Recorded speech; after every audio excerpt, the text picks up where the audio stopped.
bacakan sedikit kurikulum vitae dari Budian ya, Budian. Lengkapnya adalah Dr. Dian Afriana.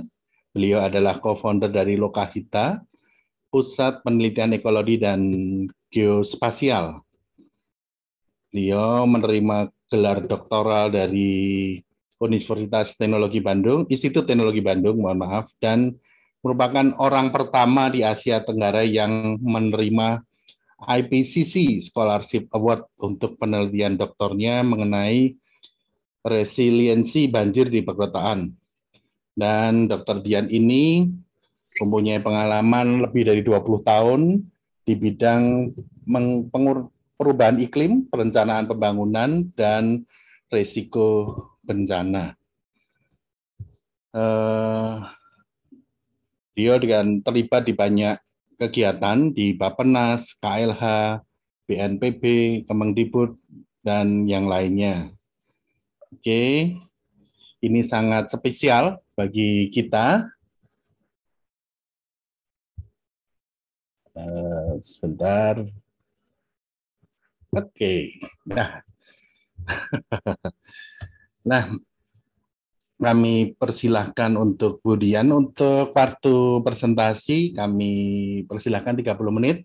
Nanti sekitar 15 sampai 20 menit kita akan ada tanya jawab. Oke. Ada sebentar. Apakah sudah dijadikan co-host? Oh, sudah bisa share screen ya. Oh, sudah bisa share screen ya? Iya. Oke. Ya. Waktu dan tempat kami persilahkan, Budian. Monggo. Terima kasih Pak Yosef, dan salam kenal untuk Ibu Bapak di komunitas Planet Healing. Merupakan sebuah kehormatan bagi saya bisa berbagi mengenai krisis iklim serta dampaknya bagi kemanusiaan pada malam ini. Kita ngobrol santai saja mungkin ya Pak Yosef dan teman-teman, dan juga silahkan bisa saya bisa diinterupsi jika ada yang ingin ditanyakan, bisa langsung atau nanti setelah saya paparan bebas ya. Saya diminta untuk sharing mengenai dampak krisis iklim bagi kemanusiaan malam ini. Membahas krisis iklim tentunya tidak bisa terlepas dari emisi gas rumah kaca yang kita buang setiap harinya sebanyak 152 juta ton ke atmosfer. Ini jumlah secara global ya, secara satu dunia, bukan cuma satu negara di Indonesia saja. Nah, dari mana kita menghasilkan sebanyak ini, 150 juta ton setiap harinya? Tentunya sumbernya dari setiap kegiatan yang kita lakukan, khususnya kegiatan ekonomi, seperti transportasi, pertanian, proses industri, pembukaan lahan, itu semua menghasilkan emisi gas rumah kaca. Tapi nanti kita akan lihat apa hubungannya emisi gas rumah kaca yang kita buang dengan krisis iklim dan pemanasan global, gitu ya. Nah, 3 bulan yang lalu laporan para ilmuwan yang ada di IPCC menunjukkan bahwa telah terjadi peningkatan suhu 1 derajat Celcius sejak zaman praindustri ya.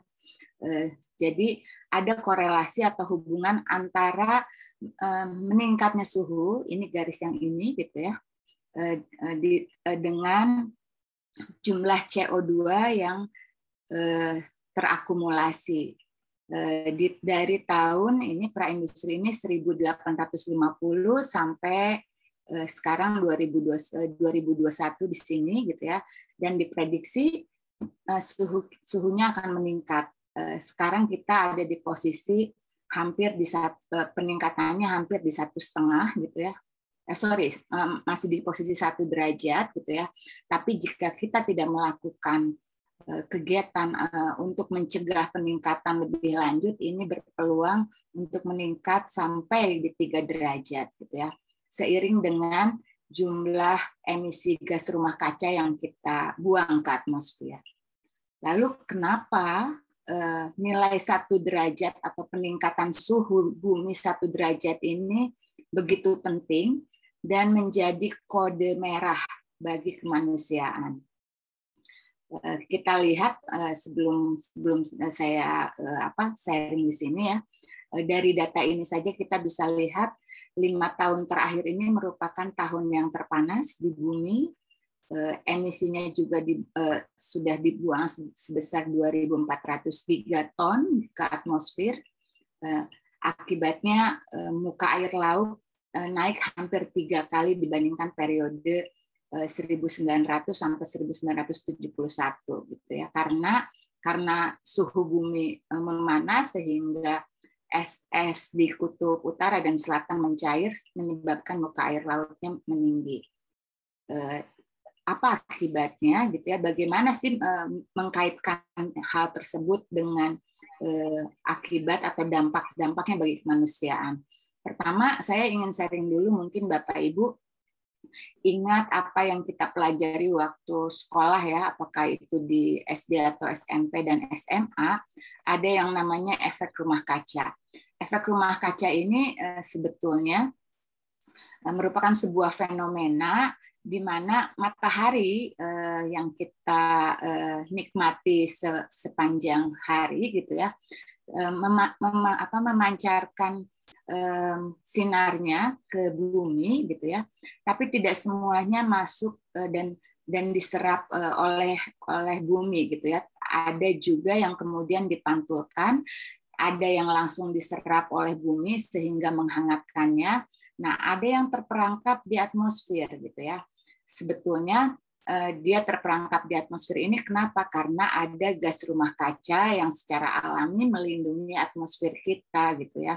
Kalau tidak ada gas rumah kaca ini, maka di bumi nanti bisa terlalu dingin atau bisa terlalu panas, jadi tidak ada pelindung.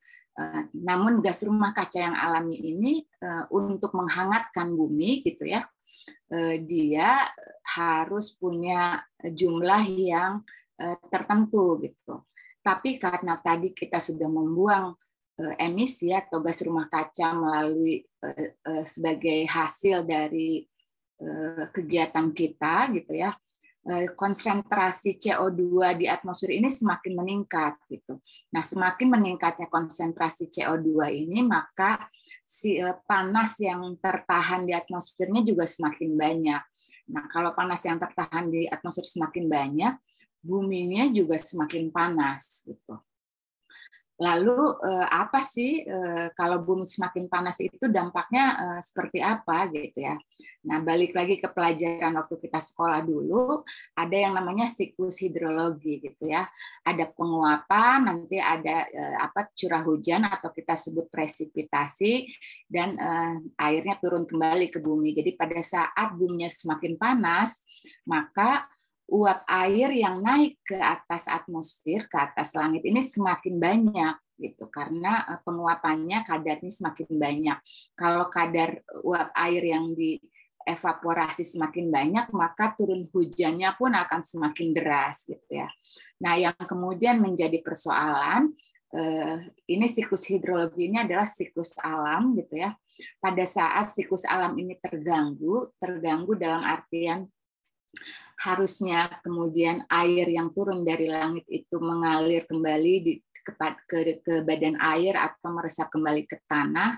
Nah, di kawasan perkotaan biasanya tanah atau ruang hijau perkotaan yang memiliki rimbun atau badan airnya sudah terdegradasi, dan banyak juga yang lahan-lahan yang kemudian menjadi lahan terbangun sehingga airnya tidak meresap ke tanah atau untuk dikembalikan ke laut, atau tidak daya tampung badan air seperti sungai, danau itu kemudian menyusut karena banyaknya sedimen atau endapan. Nah, apa akibatnya? Akibatnya banjir. Tentu itu ya. Ini saya datanya tahun 2017, tapi sebetulnya data banjir saat ini gitu ya. Ini salah satu akibat dari tadi pemanasan global tadi gitu ya. Salah satu dampaknya adalah banjir. Nah, data tahun 2017 ini di Pacitan kita bisa lihat banjirnya seperti ini, ada akibat siklon tropis. Tapi sekarang ini kita mendengar kabar seperti contoh di Sintang, Kalimantan Selatan ya kalau nggak salah, atau Kalimantan Tengah, itu banjirnya mencapai 30 hari tidak surut-surut airnya. Kemudian di Batu Malang, di Jakarta yang daerahnya sering kena banjir juga itu menjadi tahunan gitu ya. Nah, tadi air yang kemudian turun cukup banyak, selain itu dampaknya gitu ya, juga kekeringan gitu. Karena tadi panas, kalau tadi panasnya menguapkan air lebih banyak, nah air-air yang ada di tanah pun juga ketarik pada saat panasnya berlebihan sehingga menyebabkan kekeringan. Nah, ini yang terjadi di Jawa Tengah gitu ya. Seperti ini sulit sekali mendapatkan air tanah gitu ya, air bersih. Kemudian kalau kita lihat data secara global, bencana yang terkait dengan cuaca ekstrim global ini dari tahun 1080 sampai 2009 ini dicatat oleh perusahaan asuransi gitu ya, mencapai kurang lebih sekitar 700 kejadian. Tapi yang lebih kenyataannya mungkin lebih banyak dari ini gitu ya.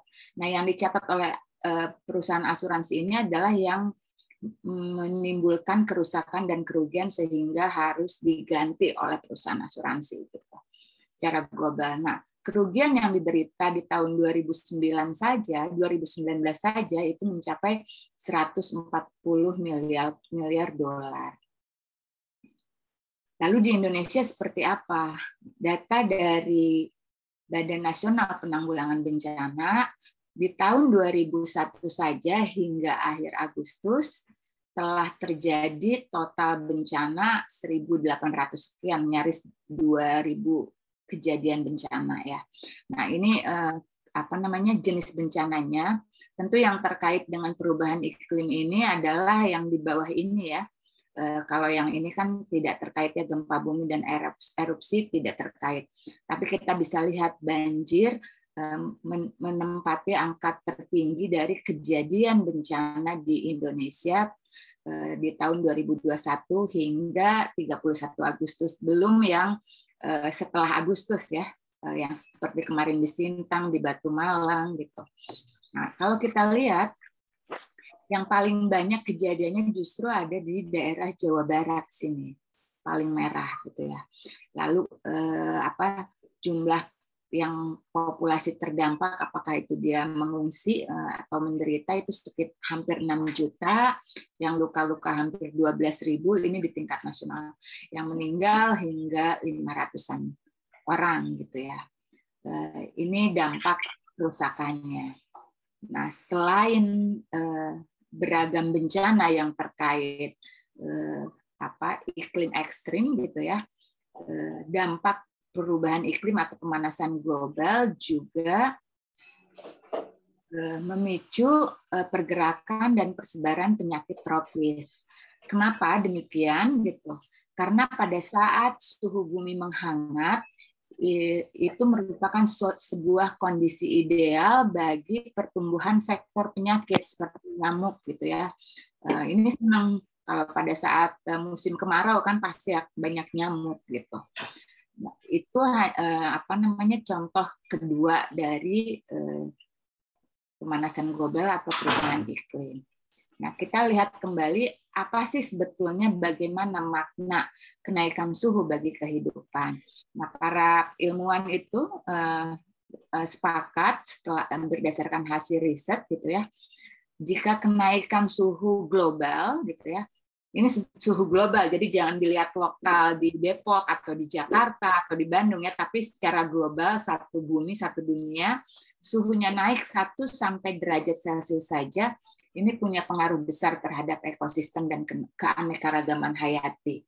Kenapa ekosistem dan keanekaragaman hayati penting?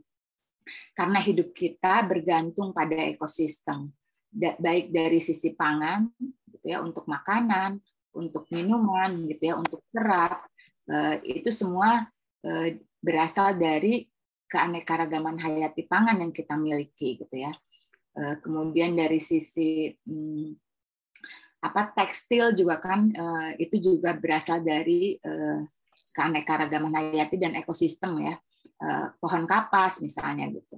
Nah, tanaman-tanaman obat atau untuk kosmetik yang tidak hanya untuk pangan yang ada di hutan gitu ya, itu terancam keberadaannya jika suhu meningkat antara 1 sampai derajat Celcius. Selain itu ada gelombang panas, kekeringan. Nah, migrasi besar-besaran ini akibat bencana ya, misalnya kenaikan muka air laut di negara kepulauan gitu ya, atau di negara pulau-pulau kecil yang seperti di Kiribati atau di kita punya 1.500 pulau gitu ya Indonesia. Nah, ada pulau-pulau kecil yang kemudian juga berpotensi terdampak gitu ya dengan naiknya muka air laut gitu, bisa tenggelam. Ini akan menyebabkan penduduknya menjadi migrasi gitu ya ke tempat yang lebih aman. Juga penyakit tadi sudah disebutkan bahwa berbagai faktor penyakit seperti nyamuk itu suka dengan suhu yang hangat gitu ya. Nah, kalau kenaikan 2 sampai 3 derajat Celcius apa? Ekosistem terumbu karang hilang. Kalau ekosistem terumbu karang hilang, berarti kita berpotensi akan kehilangan seafood ya, makan makanan dari laut gitu. Udang, ikan itu akan semakin langka. Terus kemudian berdampak besar pada pertanian, ketersediaan air, kesehatan, tentu kekeringan dan hujan lebat. Salju di Greenland juga mulai mencair gitu ya. Kemudian kalau sampai naik 3 sampai 4 derajat, tentu akan ada kepunahan spesies skala besar dan berpengaruh pada populasi manusia. Bencana katastrofi tidak akan terelakkan juga, dan produksi pangan akan berkurang karena banyak bibit tanaman yang tidak tahan dengan cuaca ekstrim, terlalu panas atau terlalu dingin gitu ya. Kemudian juga airnya untuk lahan pertanian juga berkurang karena misalnya airnya tidak diendapkan di tanah tapi langsung dibuang ke laut gitu. Tapi kalau dilihat secara garis besar gitu ya, seperti apa krisis iklim yang telah terjadi saat ini. Di negara-negara maju lebih dominan dampaknya itu pada kerugian ekonomi akibat bencana gitu ya. Tapi di negara berkembang seperti Indonesia, dampak yang dominan itu selain kerugian juga kematian gitu ya. Kenapa kematian juga mengancam gitu ya? Karena infrastruktur serta kesiapsiagaan kita di negara berkembang belum sesiap dengan dibandingkan dengan negara maju. Sehingga kalau direkap kira-kira seperti apa sih dampak krisis iklim bagi kemanusiaan gitu ya.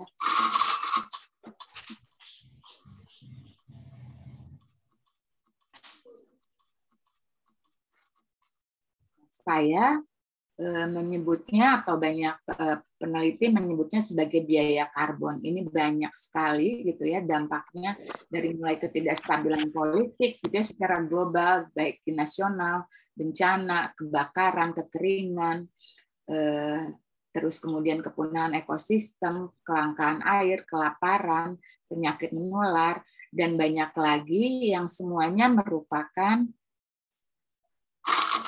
ancaman terhadap ekonomi global. Nah, selama ini pembangunan khususnya di sektor ekonomi selalu lebih dikedepankan gitu ya dibandingkan dengan pelestarian lingkungan karena atas nama ekonomi gitu ya, perekonomian. Tapi jika pembangunan saat ini masih tidak mempertimbangkan lingkungan, aspek lingkungan, ini yang justru menjadi ancaman bagi perekonomian global ya, tidak hanya perekonomian di Indonesia. Nah, lalu kemudian apa sih yang bisa kita lakukan untuk mengatasi krisis iklim ini? Krisis iklim ini atau perubahan iklim ini merupakan persoalan yang kompleks, sehingga mengatasi dampaknya tidak bisa hanya dilakukan oleh salah satu pihak saja, misalnya pemerintah atau masyarakat, tapi harus bersama-sama antara pemerintah, masyarakat, sektor swasta, akademisi gitu ya. Nah, akademisi ini memiliki peran penting gitu ya, karena bagaimana mengatasi krisis iklim kita harus berbasis pada ilmu pengetahuan gitu ya, untuk menyeimbangkan gitu ya antara ekonomi, pertumbuhan ekonomi dengan kelestarian lingkungan, juga ada peran serta masyarakat, belum lagi hukum dan tata pemerintahannya, tata kelolanya kayak seperti apa. Sebetulnya solusi untuk mengatasi krisis iklim atau perubahan iklim itu bisa dilakukan melalui dua hal, adaptasi gitu ya. Kita beradaptasi dengan adanya krisis iklim yang sudah terjadi seperti tadi beragam bencana, penyakit gitu ya. Bagaimana kita beradaptasi dengan banjir, dengan kekeringan, kemudian dengan penyakit wabah. Ini adalah mengatasi dampaknya kalau beradaptasi ya yang sudah terasa. Yang kedua adalah mitigasi. Kita melakukan pencegahan, mengatasi sumbernya. Nah, sumbernya ini kan tadi sudah dijelaskan bahwa kita melepaskan emisi karbon gas rumah kaca ke udara. Nah, untuk memitigasi ini kita harus mengurangi pelepasan emisi ke udara, ke atmosfer. Lalu apa sih yang sudah dilakukan selama ini gitu ya? Nah, di tingkat global ada yang namanya Kesepakatan Paris. Kesepakatan Paris ini adalah para kepala negara sedunia berkomitmen untuk mengurangi emisi gas rumah kaca untuk menuju transisi ke pertumbuhan ekonomi hijau dan berkeadilan. Ini Kesepakatan Paris ini merupakan upaya ketiga sejak tahun 97 di tingkat global untuk pengurangan emisi gas rumah kaca. Nah, ini kenapa disebut berkeadilan gitu ya? Karena dampak krisis iklim ini tidak sama dampaknya di setiap negara, di setiap komunitas, dan di setiap lokasi. Tapi negara berkembang atau negara yang miskin gitu ya merupakan pihak yang memiliki dampak yang terberat atau yang paling rentan. Nah, makanya ada yang disebut krisis iklim yang berkeadilan gitu. Bagaimana negara-negara maju membantu negara berkembang untuk beradaptasi dan mengurangi emisinya. Jadi ada transfer keuangan atau transfer pendanaan untuk membiayai upaya-upaya mitigasi dan adaptasi tersebut. Nah, bulan lalu ada pertemuan antar kepala negara di seluruh dunia untuk menyepakati implementasi bagaimana pengurangan emisi gitu ya. Indonesia sendiri berkomitmen untuk mengurangi emisi karbonnya sebanyak 29% tanpa bantuan dari negara maju gitu ya, dilakukan secara mandiri, dan 41% dengan bantuan negara maju gitu. Jadi ada bantuan dana dari negara maju, maka Indonesia akan menurunkan emisi karbon 41%. Nah, tapi dari komitmen tersebut ternyata belum maksimal gitu ya, para kepala negara kita berkomitmen gitu. Kenapa belum maksimal? Nah, ada laporan dari UN Environment gitu ya, ternyata jikapun para negara melaksanakan komitmennya untuk mengurangi emisi karbon tadi, gas rumah kaca gitu ya, sesuai dengan komitmen mereka, masih ada gap gitu ya yang harus diturunkan. Ini kalau mau menurunkan 2 derajat suhu global, ini gapnya masih ada cukup besar gitu ya. Sementara kalau mau menurunkan sekitar hingga 1,5 derajat gitu ya, suhunya gitu, mempertahankan kenaikan suhu di 1,5 derajat di tahun 2030, ini pun masih ada gap yang sepertinya terlihat sangat besar gitu ya. Kenapa seperti itu?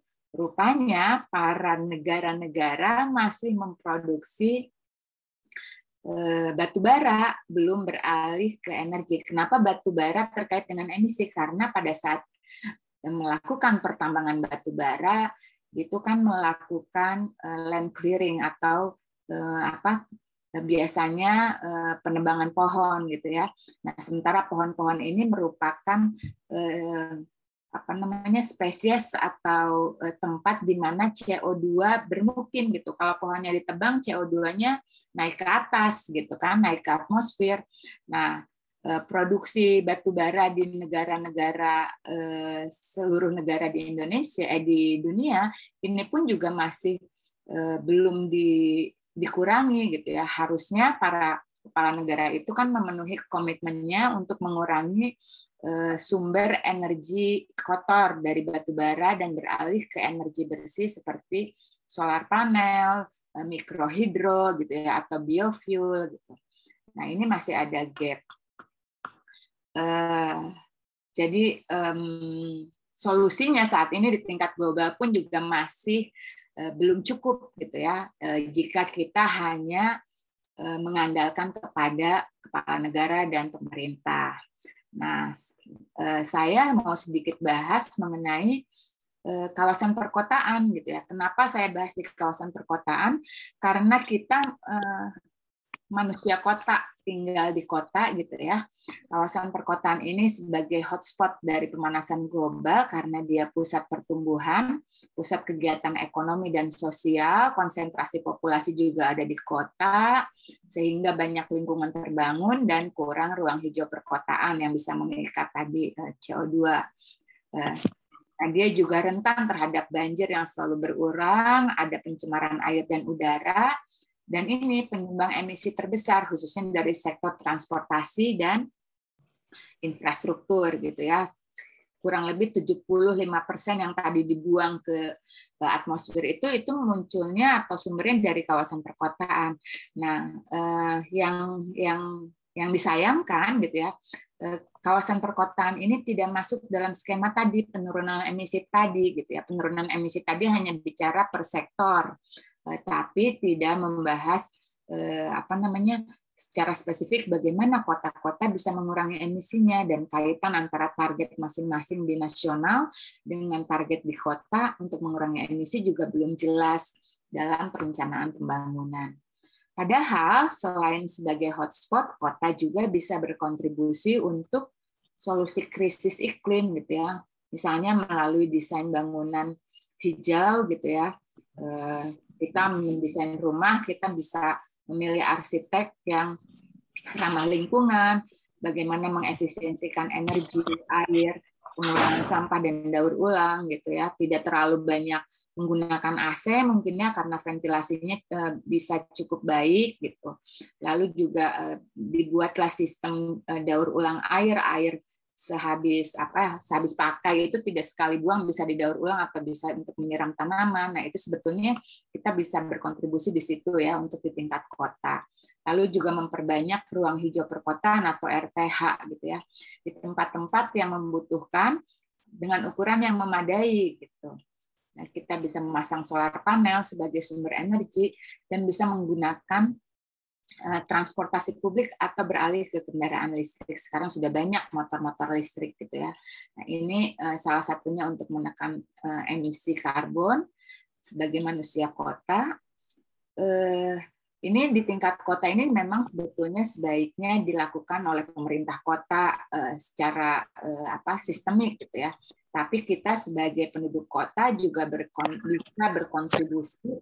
Yang pertama menyuarakan pendapat kita untuk mempengaruhi kebijakan yang ramah lingkungan gitu ya, baik di tingkat pemerintah, perusahaan maupun komunitas. Kalau kita bekerja di pemerintahan, mungkin kita bisa mulai dari lingkungan kantor kita ataupun di perusahaan, bisa mulai dengan program-program CSR dan di komunitas misalnya di tingkat RW gitu ya, membuat penghijauan, hal-hal kecil yang bisa kita lakukan. Selain itu juga kita bisa menggunakan pilihan kita sebagai konsumen yang ramah iklim dan memiliki kesadaran gitu ya. Hemat air, hemat energi, juga memilih produk lokal yang ramah iklim, khususnya misalnya pangan gitu ya. Sangat banyak pangan lokal yang sebetulnya bisa kita makan dan menyehatkan. Kemudian mengurangi limbah dengan mendaur ulang atau membuat kompos, limbah atau sampahnya dibuat kompos untuk dibuat pupuk gitu kan. Menanam pohon, melakukan urban farming, dan tentunya menggunakan transportasi publik. Kira-kira ini sebetulnya kita bisa berkontribusi sebagai individu. Saya akhiri di sini, tapi sebelum akhiri saya mau mengquote kata-kata seorang filsuf E.O. Wilson. Beliau bilang bahwa masalah kemanusiaan itu sebetulnya karena secara emosi kita itu masih memiliki emosi seperti layaknya manusia zaman purba. Secara institusi atau kelembagaan dan tata kelola kelembagaan kita itu masih ada di level abad pertengahan, tetapi teknologi yang kita miliki itu sudah berskala seperti teknologi Tuhan gitu. Nah, bayangkan kalau ini menggambarkan society kita atau kita sebagai manusia, apa yang akan terjadi kalau kita memiliki teknologi yang setara dengan kekuasaan Tuhan, tetapi emosi kita masih emosi sebagai manusia purba di zaman batu. Nah, demikian sharing saya. Terima kasih. Jika ada pertanyaan, silahkan. Oke, terima kasih Ibu Dian. Nah, ini sangat menarik ini tadi presentasinya. Saya melihat yang awal-awal itu dampak krisis termasuk muka air laut naik hampir 3 kali ya Bu ya. Terus saya keinget film ini Bu, karena saya suka nonton ya. Kalau masih mungkin pernah nonton The Day After Tomorrow yang cair terus semua buminya beku itu ya. Nah, itu kan sebenarnya itu film ya, tapi mungkin nggak bisa sampai seperti itu, se-ekstrem itu. Kalau pencairan es gitu ya, itu kan tingkatnya global. Pencairan es di kutub utara atau kutub selatan itu sebetulnya bisa dihitung dengan senti atau paling tidak terlalu kemudian menjadi tenggelam gitu ya. Yang menyebabkan tenggelam itu sebetulnya kayak itu terjadi dari banyak faktor. Kita lihat di Jakarta Utara misalnya ya. Di Jakarta Utara itu kalau banyak daerah-daerah dusun-dusun yang sudah tenggelam, atau bukan tidak hanya Jakarta Utara saja sih, pantai utara ya, di Pantura, sepanjang pantai pesisir utara itu sudah ada beberapa daerah yang tenggelam. Kalau berdasarkan data penelitian para ilmuwan, kenaikan muka air laut itu hanya beberapa senti saja sebetulnya dari beberapa dekade belakang. Tapi yang parah itu adalah penurunan muka tanah, land subsidence-nya, sehingga air lautnya naik beberapa senti, tapi land subsidence-nya bisa sampai 10-20 senti turun. Apa yang menyebabkan land subsidence itu turun? Sehingga dataran lebih rendah posisinya daripada lautan gitu ya. Itu ada ekstraksi air tanah berlebih gitu. Oke, tadi kalau cerita tadi saya nonton Nat Geo ya, itu memang betul Bu, sampai di kota kami di Semarang itu kan Pantura, termasuk Demak itu katanya ada 1 desa hilang gitu. Oke, ini ada Bu Rostini Rais, udah angkat tangan, kami persilakan Bu kalau mau open mic. Oksigen, Mak, oksigen. Baik, terima kasih Atmanas Maste. Selamat malam, Bu Dian. Terima kasih atas pemaparannya yang jelas komprehensif. Cuma tadi saya menyimak katanya kalau Indonesia berkomitmen untuk menurunkan emisi karbon 29% ya. 29%. Kalau tanpa bantuan dari bantuan dari internasional. Nah, pertanyaan saya kalau misalnya dapat bantuan Indonesia berapa persen, dan seberapa banyak bantuan itu yang bisa apa sebesar apa dan dari mana itu? Makasih. Terima kasih Mbak Rostini. Jadi betul, Indonesia itu punya komitmen dan itu sudah dituangkan dalam dokumen namanya NDC, Nationally Determined Contribution, gitu ya. 29% secara mandiri, 41% tanpa bantuan internasional. Jadi bantuan internasional ini merupakan bantuan dari negara-negara maju, gitu ya. Kenapa mereka membantu?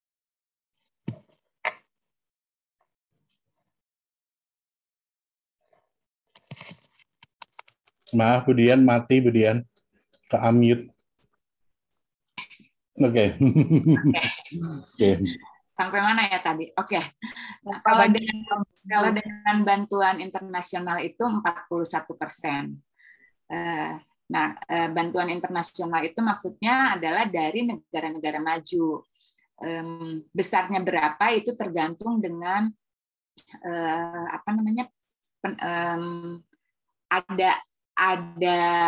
ada hitungannya sih. Saya agak rumit kalau dipaparkan di sini terlalu teknis. Tapi prinsipnya gini, kenapa negara maju itu membantu gitu ya, membantu negara-negara miskin? Karena negara-negara maju itu kan sudah melakukan pembangunan dan membabat hutannya sejak dulu dan melakukan pembangunan lebih dulu daripada Indonesia dan beberapa negara berkembang lainnya atau negara miskin. Nah, ini menjadi tidak adil kalau dampak krisis iklim akibat emisi yang telah dilepas oleh negara maju gitu ya ditanggung oleh kita gitu, oleh negara berkembang dan negara miskin dengan membatasi pembangunan di negara miskin dan negara berkembang gitu. Nah, untuk itu negara maju menyediakan pendanaan gitu ya, memberikan pendanaan selama negara-negara berkembang dan miskin ini gitu ya bisa mempertahankan hutan atau menurunkan emisinya kalau untuk kasus Indonesia sebanyak 41%. Gitu. Itu di tahun 2030 ya. Dan banyak hal yang bisa dilakukan sebetulnya untuk mengurangi emisi karbon di Indonesia sebanyak 41%. KLHK sendiri sudah menyusun rencana aksi untuk hal itu. Demikian, semoga menjawab. Oke, terima kasih. Mungkin ada yang lain? Silahkan open mic langsung, bisa bicara atau ketik di chat. Saya mau bertanya Pak Yosef pada Oke, monggo, Bu Sumartini. Tadi saya mencermati yang biaya karbon itu, Budian, itu ada penyintas iklim, itu yang bagaimana, Budian? Oke, terima kasih Ibu Sri Sumartini. Jadi penyintas itu sebetulnya penyintas itu survivor ya, Bu. Coba saya lihat dulu. Penyintas iklim ya. Penyintas itu survivor sebetulnya gini. Banyak korban akibat krisis iklim yang terdampak ya, banyak korban terdampak krisis iklim misalnya di negara-negara yang kepulauan ya, negara-negara kecil gitu, yang kemudian mereka tidak memiliki lagi ruang hidupnya baik untuk tempat tinggal maupun pangan, memenuhi kebutuhan pangan, air, pangan, sandang dan papan yang memaksa mereka untuk bermigrasi. Nah, jadi sebetulnya ini kurang tepat dibilang penyintas, maksudnya sebetulnya adalah migrasi. Kalau penyintas itu kan biasanya survivor ya, Bu ya. Nah, ini migrasi. Ya. Nah, perubahan iklim ini atau krisis iklim ini juga menyebabkan migrasi besar-besaran gitu. Jadi migrasi itu tidak hanya akibat tepatnya itu ya, Budian. Betul. Ya, terima kasih, Budian. Ya. Oke, terima kasih Bu Sumartini. Wah, pertanyaan yang bagus nih, penyintas. Ya. Ada yang lain?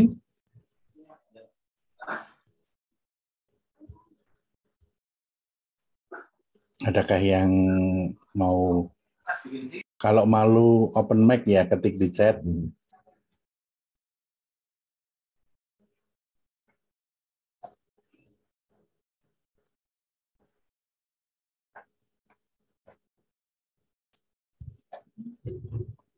Mungkin sedikit cerita di dekat rumah saya itu ada pembangunan jalan tol, Bu Dian, tahun 2011.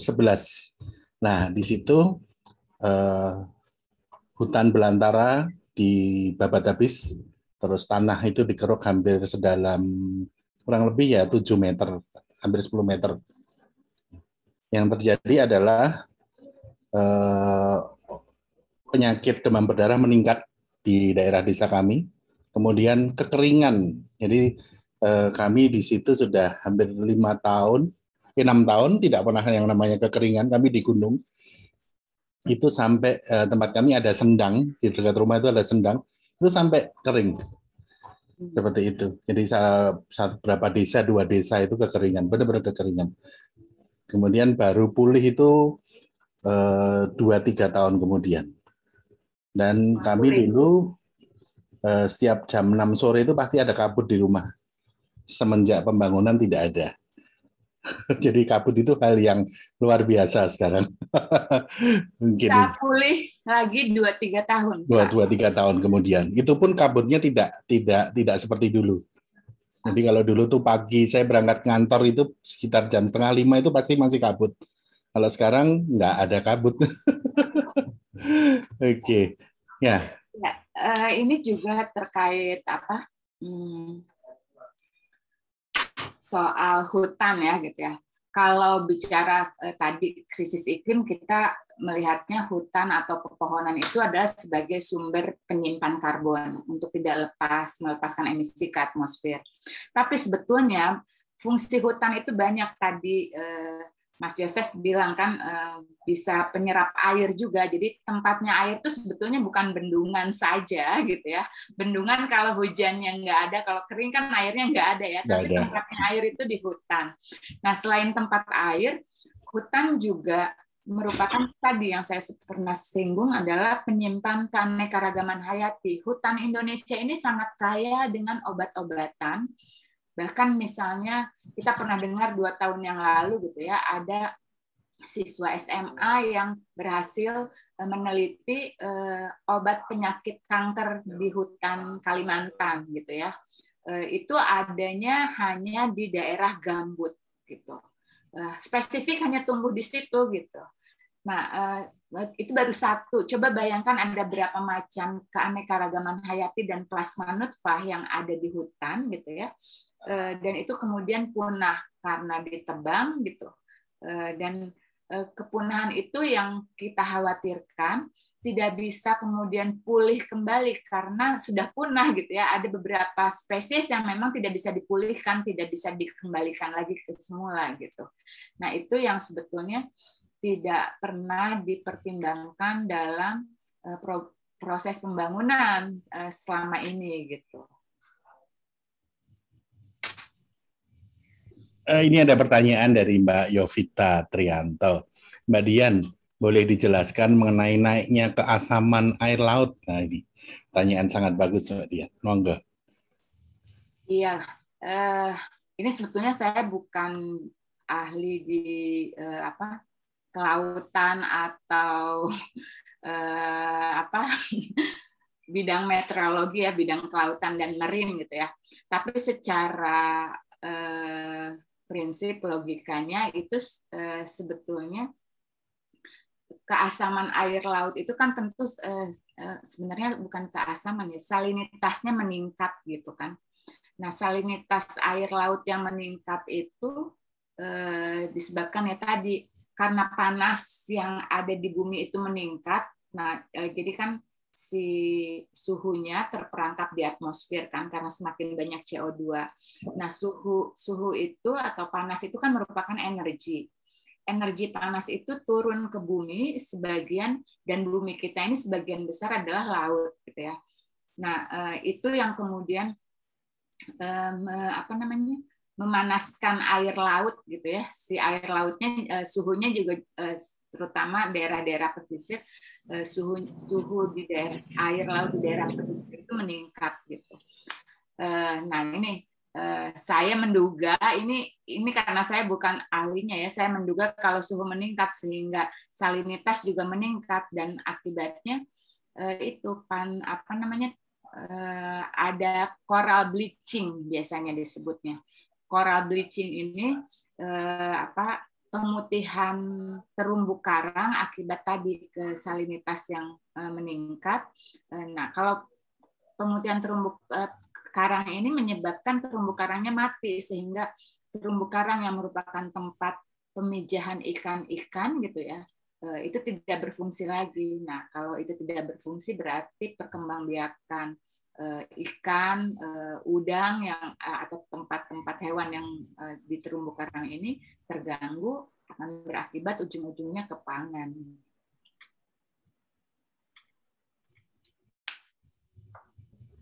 Apakah sudah terjawab ya Mbak Yofi? Ya, sudah. Makasih Mbak Dian. Oke. Kasih Mbak Yofi. Ada lagi? Ada lagi yang mau bertanya? Kami persilahkan.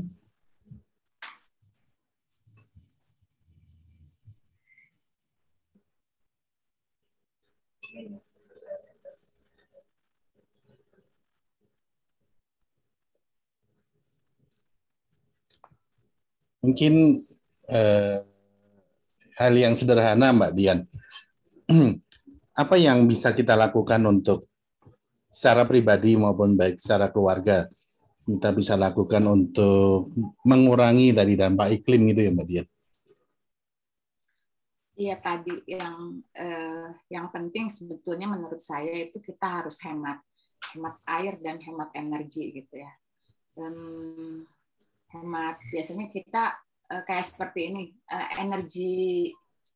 sumber energi kita, sumber listrik kita kan masih juga dari batu bara, gitu ya. Walaupun pemerintah sudah punya komitmen untuk melakukan transisi ke energi bersih seperti solar panel, angin, gitu ya, yang lebih renewable, gitu.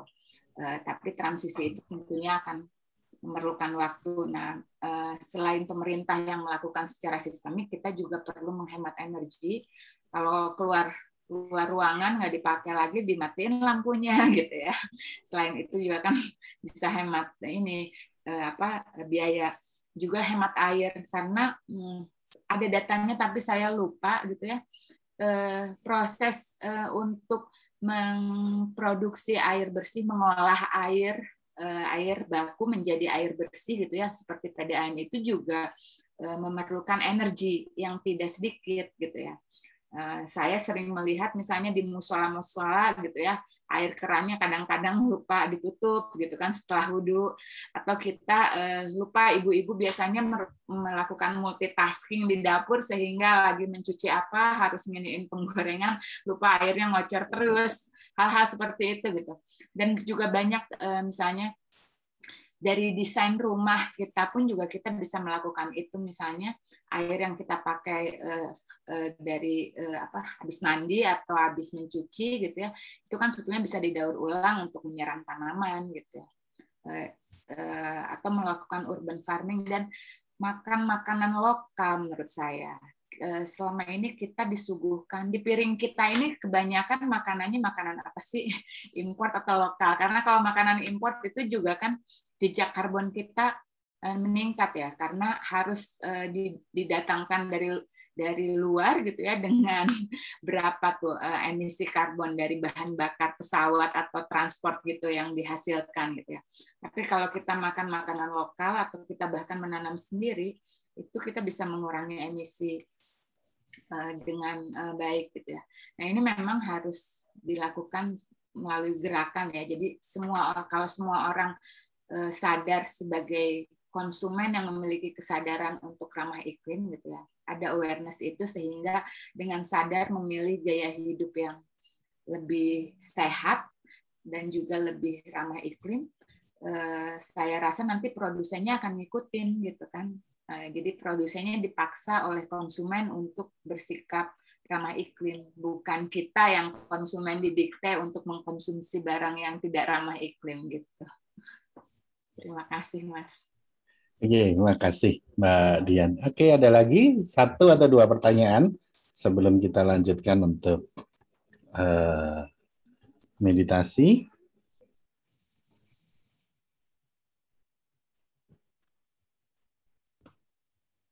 Kami persilahkan.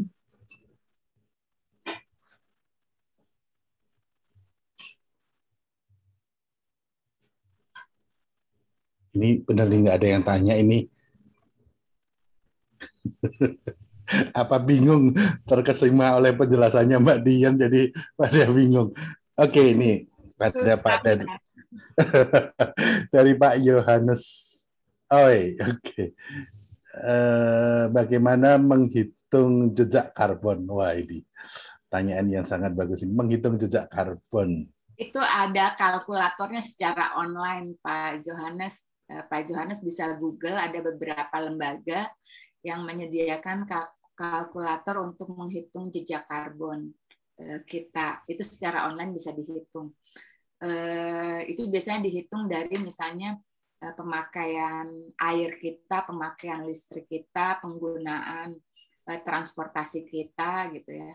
Misalnya di rumah kita memiliki alat elektronik apa saja, itu nanti mereka akan mengkalkulasi.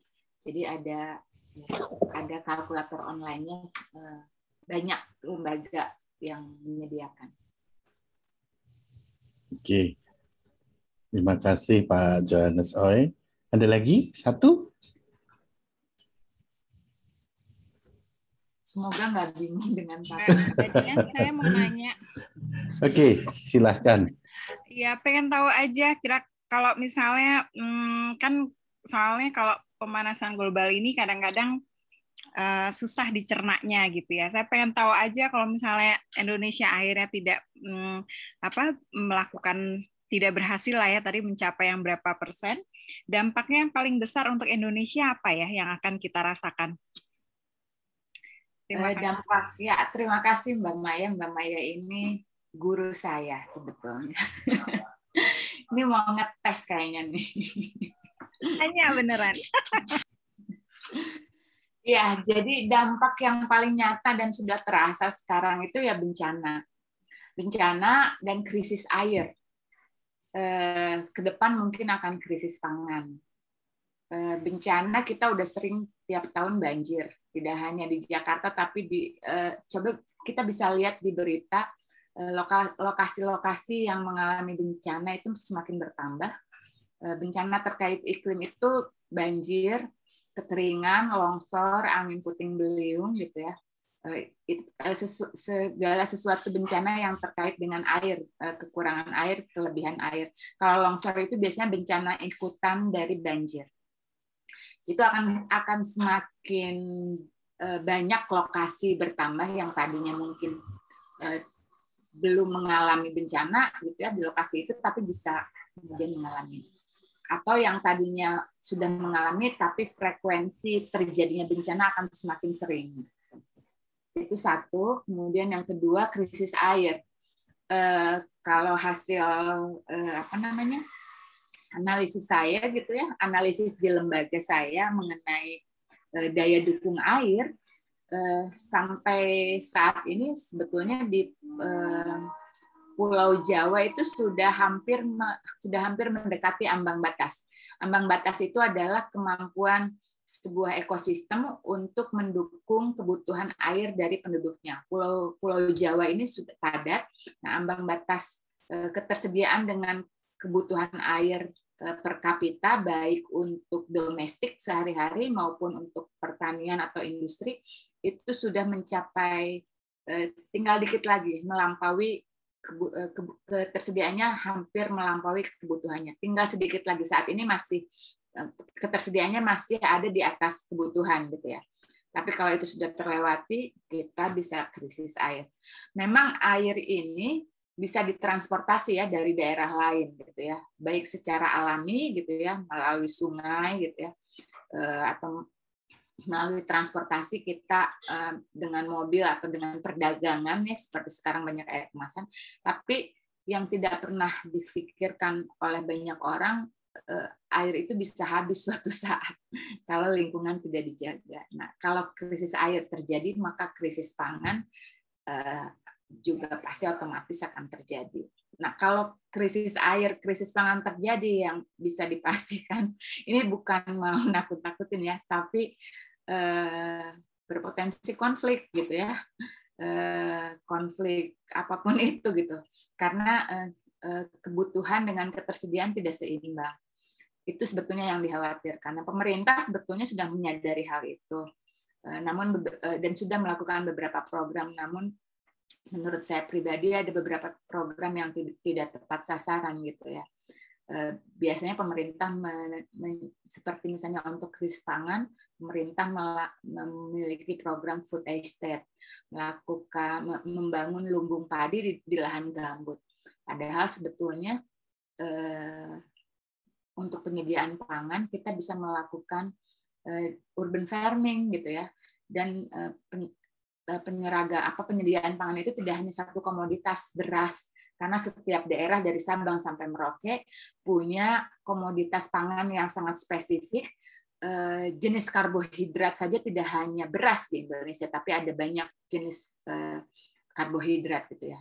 Nah, ini menurut saya keberagaman pangan ini yang perlu di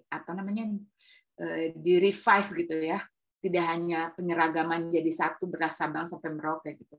Selain tidak sehat juga kalau ada penyeragaman itu kan biasanya ada mass production. Mass production ini perlu lahan gitu ya. Balik lagi gitu. Lahan besar, dampaknya pada lingkungan seperti apa? Apalagi misalnya di lahan gambut. Itu sih yang paling dampaknya yang akan terjadi gitu ya. Oke, makasih Mbak Dian. Gimana Mbak Maya? Ini kayak diuji dosennya ya Mbak Dian ya. Terima kasih. Ya, karena dia lebih canggih untuk soal perubahan iklim. Jadi nanya. Oke, makasih Mbak Dian. Oke, makasih. Ini ada ini ada banyak pertanyaan muncul di chat. Ya, saya ringkas saja ya dari Bu Sumartini. Apakah penggunaan AC diganti kipas angin bisa mengurangi emisi karbon? Yang pertama, yang kedua dari Bu Heni, apakah ada alarm untuk peringatan air? Mungkin ini airnya mungkin keluarnya lebih, jadi otomatis mati gitu ya, teknis ya Bu. Ya. Terus kemudian dari Pak Yohanes, krisis air apa bisa disiasati dengan bendungan atau dengan mengembalikan air ke tanah, misalnya charging sumur dengan air hujan? Oke, monggo bisa dijawab dengan lebih singkat Mbak Dian. Nah, kan, tadi kalau Mbak Maya udah tanya jadi banyak nih yang bertanya. Oke, silakan Mbak. Yang pertama Ibu Sri Sumartini, sebetulnya penggunaan gini. Saya tidak melihat apakah penggunaan AC bisa diganti dengan kipas angin gitu ya.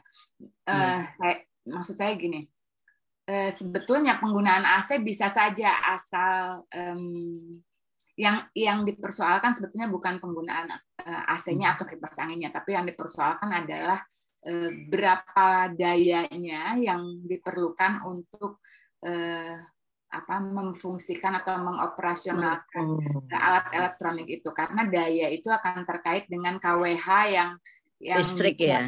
Betul gitu. Nah, semakin tinggi KWH-nya tentu akan semakin tinggi kan sumber listriknya. Apalagi kalau sumber listriknya dari batu bara. Selama ini kalau kita dari PLN pasti dari batu bara gitu ya. Nah, tapi kalau Ibu Sri bisa menginstal solar panel di rumah gitu ya. Sekarang sudah banyak dan sudah murah juga, Bu. Iya. Itu kan listriknya gratis dari matahari gitu ya. Iya, iya. Ya, ini menuju ke sana, Mbak Dian. Betul. Baru dipikirkan. Ya, terima kasih jawabannya. Iya. Nah, kemudian yang kedua dari Mbak Heni di Ngawi, alarm untuk peringatan air berlebihan gitu ya dari pusat kontrol. Nah, ini sebetulnya tidak seperti alarm banjir atau early warning system untuk banjir gitu ya, Bu. Kalau ini kan kalau air ini kalau yang dari PDAM itu kan biasanya tidak ada tuh kan disebut ini airnya berlebih atau airnya kekurangan dari PDAM, biasanya kan cuman ada pemadaman gitu ya, karena kita nggak tahu karena apa ada pemadaman air, saluran air, bisa apakah karena kekurangan air atau karena teknis operasionalnya gitu kan, kita tidak pernah diberitahu. Kemudian kalau dari kita nyedot dari air tanah pun juga kita nggak pernah tahu gitu ya. Ini sebetulnya tugas dari pemerintah pusat, provinsi dan kota gitu ya, untuk mengontrol ini apa namanya krisis air ini gitu ya, dan bagaimana kemudian mendaur ulang ini menuju ke pertanyaannya Pak Johannes ya, bagaimana kemudian mendaur ulang air gitu ya untuk bisa digunakan lagi atau merecharge lagi. Nah, recharge-nya ini bisa banyak hal sebetulnya. Kalau dari bendungan ya bendungan memang salah satu ya, tapi kalau misalnya pas musim kering banyak juga bendungan yang kemudian tidak efektif gitu ya. Ada beberapa bendungan yang sudah dibangun tapi juga kering gitu kan. Nah, sebenarnya mengembalikan air ke tanah itu satu-satunya melakukan ini penghutanan kembali, reboisasi, karena hutan itu tempat air yang sesungguhnya gitu ya. Bisa dengan charging sumur atau kayak sumur resapan. Cuman sumur resapan ini juga kita bisa lihat gini, tidak semua daerah memiliki karakteristik yang tepat untuk dilakukan sumur resapan, karena ada wilayah-wilayah yang jenis tanahnya jenis tanah lempung. Jenis tanah lempung ini tidak efisien untuk menyerap air gitu. Nah, ini juga kembali ada banyak cara mericas air, tapi kita bisa kalau kita di rumah gitu ya, kita bisa lihat dulu misalnya di daerah kita ini, di daerah kota kita ini mayoritas jenis tanahnya apa, itu biasanya ada di peta geologi gitu. Baru kemudian kita bisa melakukan lubang biopori, walaupun itu cuma rumahan skala individu ya, belum bisa memadai kalau satu kota yang rawan banjir lalu solusinya hanya lubang biopori, itu tidak memadai gitu. Kemudian apa lagi? Oke, ini ada pertanyaan terakhir ya Mbak Dian. Sebenarnya pertanyaan sangat bagus ini. Gerakan ini itu bagaimana gerakan dampak krisis iklim ini ya? Itu bagaimana kita menjelaskan atau menerangkan ke anak-anak, karena sepertinya jarang. Oke. Iya, terima kasih Mbak Heksita. Ini pertanyaannya baik sekali. Pertama, untuk anak-anak dan remaja secara struktural ya, maksudnya secara sistemik.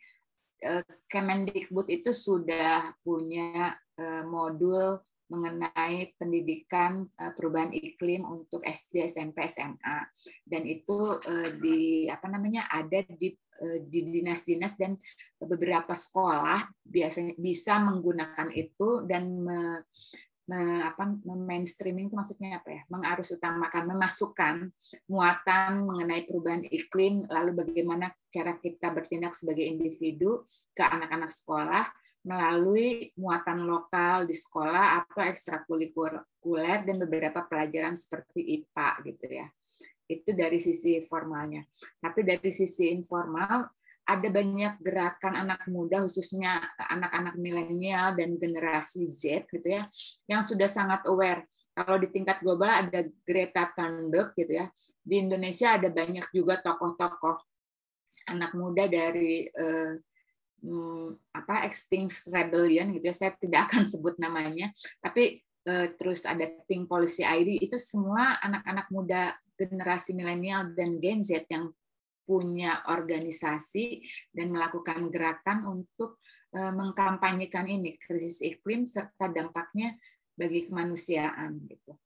Dan mereka juga sudah banyak dilibatkan atau banyak berperan dan maju dalam momen-momen event-event dengan para decision maker di tingkat nasional, anak-anak muda kita ya yang di Indonesia, di tingkat nasional maupun di tingkat global. Jadi kemarin waktu acara COP di Glasgow, ada satu anak muda namanya Blay Jandam, dia itu masih kuliah, dia anak dari Dayak, aktivis lingkungan dari Dayak, masih kuliah, dan dia menjadi wakil anak muda dari Indonesia untuk menyuarakan ini, gitu.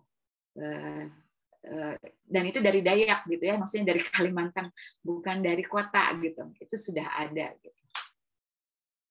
Terima kasih. Oke, terima kasih, Mbak Dian. Mungkin saya akan simpulkan beberapa diskusi kita pada malam ini. Jadi dampak krisis iklim bagi kemanusiaan, banyak hal. Jadi ada kenaikan suhu 1 derajat, ya, mulai dari tahun 1950 sampai 2021, kemudian makin panas dalam 5 tahun terakhir ini, kemudian air laut naik, ya cukup 3 kali lipat ya katanya tadi, bisa sampai 7 meter. Wah, oke, banyak hal. Kemudian apa solusinya? Jadi solusinya ya sebenarnya betul kita harus melihat dari banyak segi ya, mulai dari pemerintah, masyarakat, swasta, dan akademisi, seperti itu. Kemudian apa yang dilakukan tadi ada adaptasi, mitigasi atau pencegahan, yang kita sendiri sebagai masyarakat ya kita bisa mengurangi penggunaan banyak hal, penggunaan sampah plastik, penggunaan air seperti itu, dan memilih makanan lokal lah. Ini makanan lokal ini ya, pecel makanan lokal ya Pak ya. Oke, mungkin itu, dan banyak pertanyaan dari teman-teman yang sangat bagus ya, termasuk tadi menanam pohon. Jadi di Ranikiling kita ada menanam pohon, ya ada bapak pohon di sini. Kemudian hemat energi, jadi matikan lampu apabila tidak digunakan. Ya. Terus penggunaan AC tadi Bu Sri Sumartini, saya masih ingat dosen saya orang Belanda, dosen arsitek itu, dia mendesain rumah yang ramah lingkungan, dan beliau benar-benar praktekkan rumahnya itu tanpa AC tapi dingin banget. Seperti itu. Jadi saya nggak tahu desainnya masih ada, tapi bukunya dipakai kuliah anak arsitek sampai sekarang. Oke, terima kasih Mbak Dian, terima kasih teman-teman.